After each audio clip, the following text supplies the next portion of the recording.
In Phoenix, Arizona, Connie, a suburban housewife, is arrested late at night at her own home. She surrenders without resisting, remembering how everything started months ago. Connie used to be an Olympic racewalker who won 3 gold medals, but being a former athlete doesn't make you rich or famous. Now she lives with her husband Rick, an IRS auditor. Their relationship is tense, mostly because they couldn't have children. They spent a lot of money on fertility treatments, and when Connie finally got pregnant, she tragically lost the baby. After that, Rick took a job that requires traveling 3 weeks out of the month, leaving Connie alone most of the time. When Rick is home, he's harsh toward Connie, always criticizing her for not having a job, blaming her for all the money spent on the treatments, and scolding her for being obsessed with coupons. Connie's coupon obsession is real. She hoards them and buys huge amounts of items, storing them in the nursery where baby-themed wallpaper covers the walls, reminding her of her loss. So, the one positive side of Rick being gone a lot is that Connie gets closer to her neighbor. Jojo has a YouTube channel about saving money and is also really into coupons. She lives with her mom, Josie, and is having a tough time finding a job because her identity was stolen recently. In her spare time, Jojo flirts with the mailman, Earl, and tries to sell makeup door to door, but that's not going well either. Whenever Connie goes grocery shopping, she hands cashier Greg dozens of coupons, slowing down the line but dropping her bill from over $100 to just $16. Connie loves to say that if you take care of the pennies, the dollars will handle themselves. One day, while putting groceries away, she gets upset when she sees the baby wallpaper again, reminding her of her loss. In frustration, she eats a bunch of cereal, but it's stale. Angry, she writes an email complaint to the cereal company. A few days later, they send her a coupon for free cereal and an apology letter. Feeling a bit smug, she takes the coupon to the store, but Greg tells her she's not special. Companies often send free coupons when people complain. This gives Connie an idea. She starts sending complaint letters to different companies, even when nothing is wrong with their products. And soon she has a mountain of free coupons. Connie shows her coupon stash to Jojo, who's shocked by the cleverness of it. Jojo even offers to buy a coupon from Connie because it's still cheaper than paying full price. This makes Connie realize she can make a lot of money by selling the things she got for free, earning her a 100% profit. The idea takes root, and Connie does some online research. She discovers that the coupons are printed in Mexico, not far from where they live, and she suggests to Jojo that they go and steal a bunch to sell. Jojo is hesitant at first, but because she's drowning in debt, she agrees to help. Meanwhile, in Nevada, a loss prevention officer named Ken is working at a local store. When a cashier struggles with a coupon, Ken checks it and quickly realizes it's a fake. The store manager asks him to honor it anyway because the customer is an elderly lady who's been coming to the store for years, but Ken refuses because he's a stickler for rules. The lady isn't happy and throws insults at him. Later, Ken has a similar situation while flying home. A mother asks if he'll switch seats with her daughter so the girl can see the landing and calm her nerves, but Ken coldly refuses, saying it's an important lesson for the child. When he finally gets back to his lonely apartment in Utah, he vents his frustrations by yelling at the TV. Back in Mexico, Connie and Jojo arrive at the coupon factory and watch the workers finish their shifts. They decide to approach Alejandro and Rosa, a couple who are already breaking the rules but don't seem too dangerous. Connie and Jojo follow them in their car, which makes Alejandro and Rosa think they're about to be robbed. But after Connie and Jojo explain they're just looking for help, the couple invites them into their home to talk. Rosa finds out she's pregnant, and both she and Alejandro realize their salaries aren't enough to support a baby. That's when Connie and Jojo come forward with an offer. If the couple steals coupons from their workplace, Connie and Jojo will sell them in the USA and split the profits. Alejandro isn't fully convinced, but Rosa persuades him to do it for the sake of their child. The plan seems straightforward. Alejandro works in the printing section of the factory, while Rosa works in the redemption side. The two departments don't usually know what the other is doing. For each coupon they print, there's an extra one that's supposed to be destroyed, but Alejandro can sneak these extras into Connie and Jojo's trucks when they distribute goods across the USA. Since it's just coupons, it seems like they won't face any issues at the border. A few days later, Connie and Jojo receive their first batch of coupons. They quickly create a simple website to sell them and promote it on Connie's YouTube channel. Their business takes off fast, and they make a ton of money. However, the supermarkets start noticing the losses. Ken, an investigator, gets flooded with complaints from store managers about the money they're losing, so he begins digging into the issue. After days of research, Ken tracks down a credit card linked to a coupon ad, Pierce's. This leads him to a housewife who bought coupons from a website promoted by a black woman on YouTube.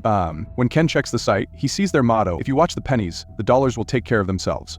Meanwhile, Connie and Jojo hit a snag when their PayPal account gets frozen because they've received too much money too quickly. To unfreeze it, they need to prove their business is legitimate, but they don't know how. Desperate, they contact Tina, a notorious hacker on the dark web. Tina scolds them for being so open with their scheme because it can be traced back to them. She advises them to delete Jojo's videos and sets them up with a cover business, fake IDs, bank accounts, and a stash house. Tina also warns them to wait 6 months before spending any of the money to let the traces linking them to their real names disappear.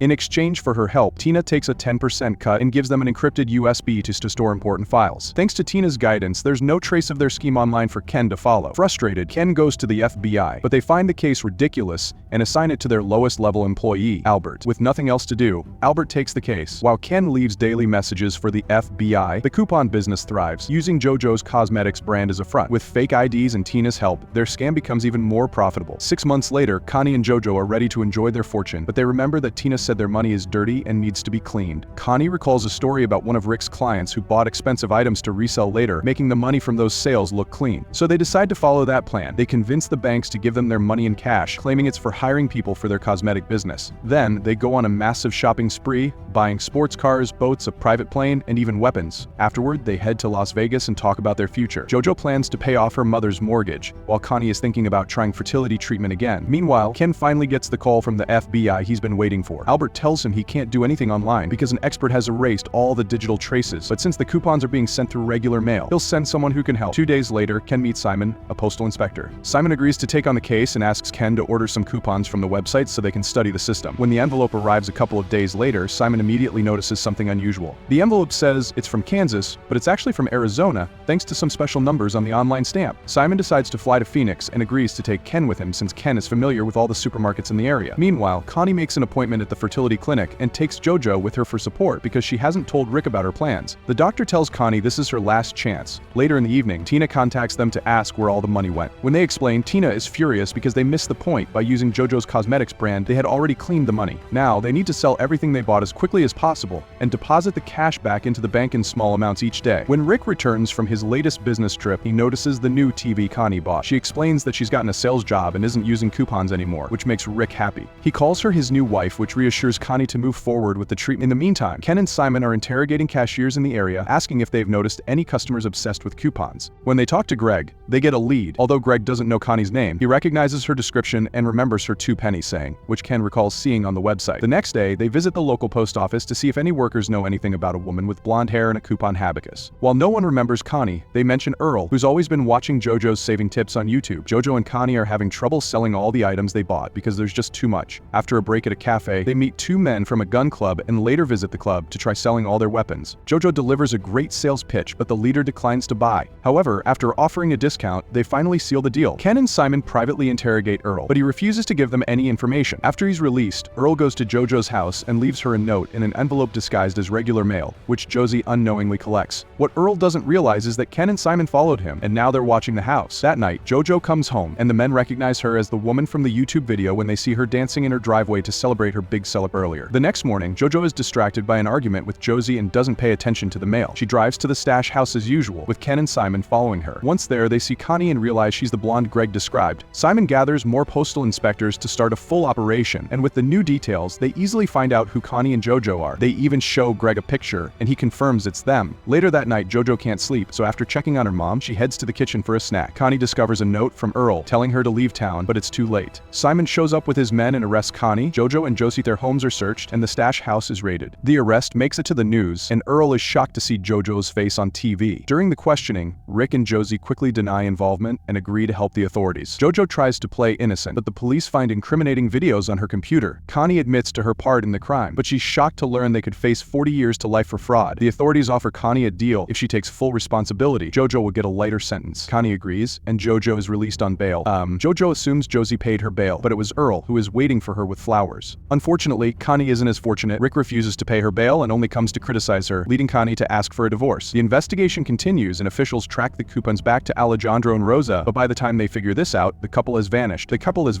Since the trail has gone cold, the Mexican government decides not to pursue them. Connie hires an expensive lawyer, and it's a smart move. At the trial, the lawyer argues that Connie and JoJo just used a loophole in the system, much like big corporations do. His defense works. JoJo gets sentenced to 10 days in jail and 1 year of probation, while Connie receives 11 months in jail with the possibility of parole. Simon and Ken are not happy with the outcome and demand an explanation. The state attorney says the judge went easy on the women because the corporations affected by the scam didn't want bad publicity. The $80 million they lost was insignificant to them. With the case over, Simon says goodbye to Ken, telling him he enjoyed working with him but suggesting Ken needs to soften his approach. Over time, everyone's lives begin to change. Ken starts being kinder, even allowing some fake coupons, and finally creates a profile on a dating app. Connie gets the divorce she wanted, and her fertility treatment works, so she spends her time in prison pregnant. Though most of the scam money is seized, JoJo manages to recover some hidden in boxes labeled as food. JoJo and Earl move to Montenegro, a country without extradition laws, to start a new scam under a different cosmetics brand. They wait for Connie to finish her sentence, planning to team up again once she's free. Subscribe for popcorn. We are racing towards 500 subscribers.